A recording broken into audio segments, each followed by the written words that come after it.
สบายดีพี่น้องป้องฝ่ายเบิดสุขุสุคนไปซะหัวซอยผมมาใหม่เนาะมันเปียกก็เลยได้ปล่อยว่าซั่นซะบ่ได้ให้เขาเฮ็ดสไตล์ให้เขาใดให้ดอกแต่ว่าซาเรียบร้อยนวดเรียบร้อยแล้วก็มาไปสปาว่าซั่นซะ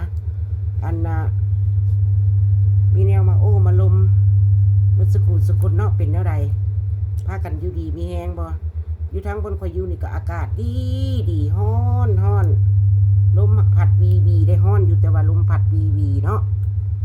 เป็นจังใดก็ให้พี่น้องรักษาสุขภาพเบิ่งแยงห่างกายว่าซั่นซะเจ็บหลังปวดเอวก็ไปให้คนนวดคนปีบให้มีเหือมีแฮงน้ำตุ่นน้ำโตเวลาว่างที่แก้เอาตัวเองว่าซั่นซะเฮาแก้ตัวมาแล้วเฮาก็ต้องมีเวลาส่วนตัวว่าซั่นซะเนาะอย่าสู้ไปคึดไปโกรธไปเครื่องอันนั้นอันนี้หลายเรื่องรู้จักใจแยกเนาะว่าซั่นซะเบิ่นปัญหาของลูกเต้าก็เอามาใส่มันสมองตัวเองสิเบิ่งอยู่น้ำเข้าไปฮอด100 ปีข้างหน้าว่าซั่นซะมันบ่แม่นปัญหาของเฮาก็อย่าสู้เอามาสับสนบุญวายหลายสิ่งใดที่เฮาช่วยได้เบิ่งได้เฮาก็เบิ่งแต่ว่าเรื่องปัญหาต่างๆฟังหูนี้ออกหูนี้ปัญหาไปปัญหามันว่าซั่นซะว่ามันสิมาตีลวดกวดเพียงส่วนว่าสายสมอนก็คือกันเด้อมนุษย์แม่น่ะเจ้าอย่าสุเอามาเล่ามาเว้าหลายแม่เรื่องลูกได้สินสอด50,000 คำบาทหนึ่งตอนพวกเจ้าไฟกันพิษกันนั่นว่าสันคือเว้าบุตรสอนเสียว่าบ่ได้คาดอกบ่ได้คาดองแนวนั้นแนวนี้คุณก็ฮู้เบิดไปพอแหงแล้วเจ้าบ่ต้องเอามาอธิบายดอกมีแหงแล้วเจ้าเฮ็ดคลิปเจ้าหันอยู่หันกินไปตลาดตะลีเจ้าหันเจ้าบ่ไปเอามาอธิบายยังให้พยาครับฮู้ดอก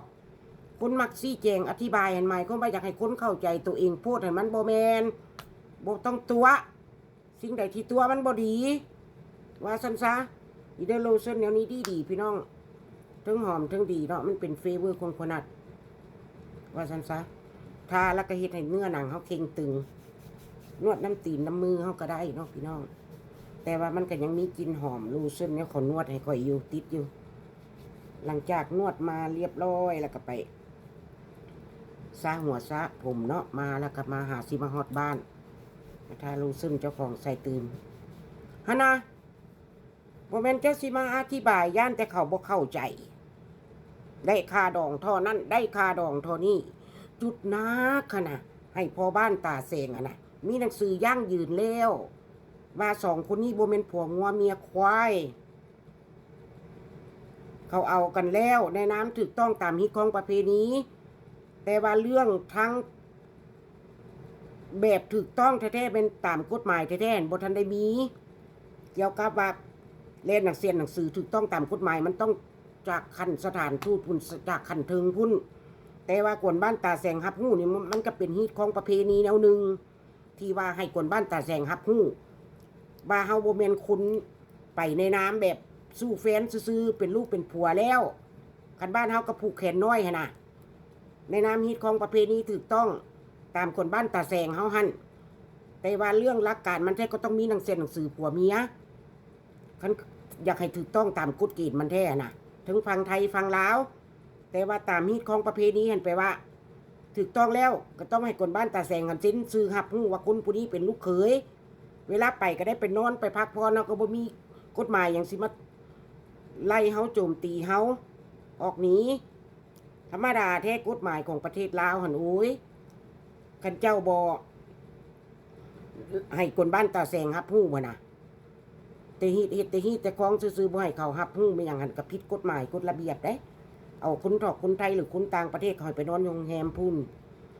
แต่ไปเช่าบ้านเช่าซองอยู่ข่อยก็บ่ฮู้จักเด้อถ้าบ่แม่นผัวเมียกันเขาก็บ่ให้ไปอยู่น้ำกันได้สาข่อยฮู้ดอกต้องเป็นผัวเมีย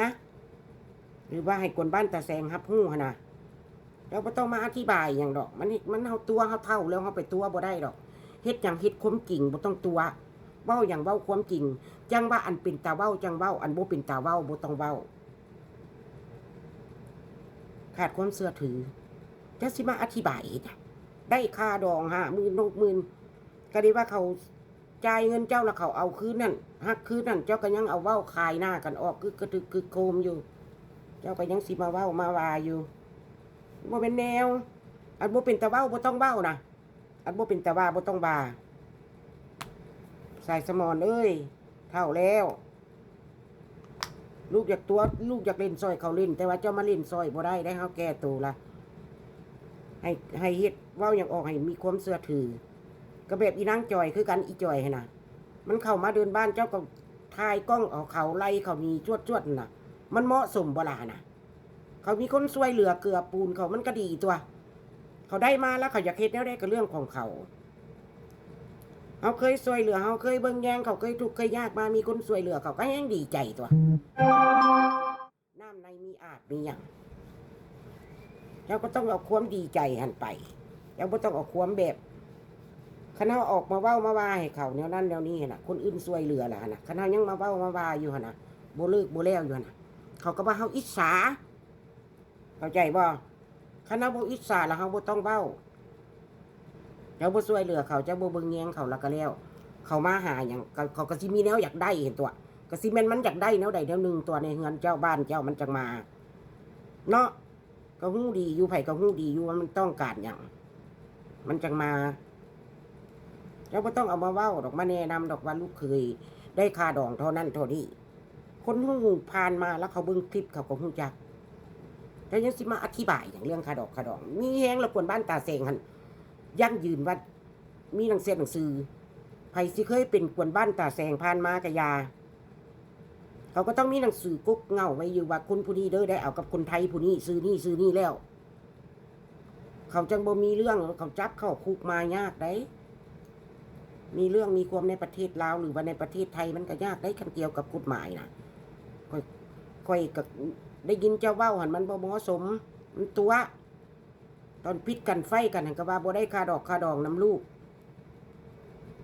มาเหตุงานอยู่จักกี่ปีซีซาดส่งเงินให้แม่บ่1,000 บาทบ่2,000 บาทคันว่ามาหับไส้ลูกตอนลูกได้ลูกใหม่หั่นน่ะเขาก็ให้เดือนนึง8-9,000บ่แต่ยังว่ามาหับไส้เขาหั่นเด้ธรรมดาแท้แม่ลูกเบิ่งแย่งกันซื่อๆก็ได้ดอกมันบ่จำเป็นให้ก็ได้คันเขาอยากให้เขาให้เขาดอกเขาบ่ว่าดอกว่าจ้างออกคำว่าจ้างแปลว่าเขาเป็นคนไส้เป็นขี้ข้าคันเขาอยากซอยเขาอยากเหลือเขาหักซอยดอกนับแต่เลี้ยงลูกเลี้ยงหลานเลี้ยงหมูเลี้ยงหมาเลี้ยงเป็ดเลี้ยงไก่เลี้ยงตัวแมวพุ่นละลูกสิออกไปเท่าตัวนั้นเท่าตัวนี้คันเขาบ่ได้ไปคันเขาบ่อยากไปนำนะเขาก็เบิ้งก็บ่ได้จ้างคนอื่นเขาเบิ้งให้กับคนอื่นเขาต้องได้จ้างฉะนั้นแหละเจ้าบ่ต้องเบ้าเนี่ยตัวเนี่ยยายเอ้ยเจ้าเป็นมนุษย์แม่กับยายเจ้าบ่ต้องมาลูกไผ่สิบ่ฮักเจ้าว่าน่ะไผก็ฮักคือกันแต่ว่าฮักให้มันถูกต้องคันเขาตัวบอกเขาเว้าเนี่ยบ่จบบ่ม่วนเฮาก็บอกเอาอันนี้เจ้ายังสิมาเป็นตัวอย่างซ้ำเจ้ายังสิมาเป็นตัวอย่างพาลูกเว้าพาลูกเถียงสิหากินไปในด้านอุ่นหน้าทูหน้าใครหน้าเค็งหน้าเครียดนี่บ่เฮ็ดให้มันแจ่มใส่ตัวเองหันเป็นหยังก็มีเงินเดือนกินว่าซั่นซะได้ยินหลายอันหลายแนวอยู่ว่าต้องเอามาเป็นคอนเทนต์น่ะหลายแนวอยู่ก็อยากบ่อยากเว้าว่าซั่นซะมันเรื่องปริศนีพวกเจ้าเนาะเกี่ยวกับเรื่องตาดอกตาดินตาดนนั่นก็ดีเจ้าอยากพากันอยากเฮ็ดแนวใดล่ะเฮ็ดว่าซั่นซะชาวลูกเขาเจ้ารับรู้ดอกเนาะเอาเท่านั้นล่ะก็บ่อยากเว้าหลายมีเท่านี้ล่ะเท่านั้นเด้อสายสมอนเอ้ยเจ้าอย่าเอามาตัวยายเอ้ยเจ้ากับยายข่อยกับยายคือกันนั่นล่ะแต่ว่าแนวใดเหมาะสมเว้าเฮาจังเว้าแนวใดเหมาะสมว่าเฮาจังว่าซั่นๆเนาะพี่น้องพ้องไปท้ายสุดก็ขอให้พี่น้องมีความสุขกายสบายใจอย่าเจ็บอย่าจนร่ำรวยให้เบิ่งแยงรักษาสุขภาพฮักเบิดสุขุสุคนท้ายสุดขอกล่าวคำว่าสบายดีมีโอกาสมาใหม่ฮักเพลงเบิดสุขุสุคนบ๊ายบาย